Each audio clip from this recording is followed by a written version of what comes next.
Border গোলচক্কর এলাকায় bulldozer কাণ্ড নিয়ে রাজ্যের মুখ্যমন্ত্রীকে চিঠি লিখলেন রাজ্যের বিরোধী দলনেতা জিতেন্দ্র চৌধুরী। এইভাবে জমি খালি করা নিয়ে দলের পক্ষ থেকে তীব্র আপত্তি জানিয়েছিলেন আগেই। রবিবার দক্ষিণ রামনগরের বর্ডার গোলচক্কর গিয়েছিলেন বিরোধী দলনেতা জিতেন্দ্র চৌধুরী। কথা বলে এসেছেন ক্ষতিগ্রস্ত বাস্তুচ্যুত পরিবারগুলির সঙ্গে।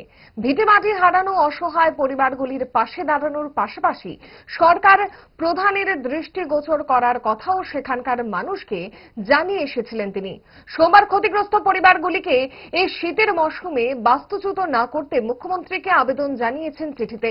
জিতেন্দ্র চৌধুরী চিঠিতে লিখেছেন, বাস্তুচ্যুত পরিবারগুলিকে ক্ষতিপূরণ, জরুরি ভিত্তিতে বিকল্প বাসস্থানের ব্যবস্থা করা সহ বিকল্প ব্যবস্থা না হওয়া পর্যন্ত উচ্ছেদ অভিযান স্থগিত রাখা হোক। বিষয়টিকে মানবিক দৃষ্টিভঙ্গিতে বিচার বিবেচনা করে দ্রুত প্রয়োজনীয় পদক্ষেপ গ্রহণ করতে মুখ্যমন্ত্রীর দৃষ্টি আকর্ষণ করলেন বিরোধী দলনেতা জিতেন্দ্র চৌধুরী।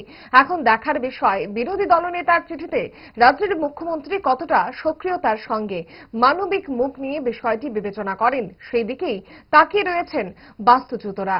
কোন রকমে নাকে মুখে গুজে সারাদিনের জন্য বেরিয়ে পড়া, অম্বলের আর দোষ কি? তাই তারা 5 দশক ধরে গ্যাস, অম্বল ও পেটের সমস্যার একমাত্র সমাধান গ্যাস নয়।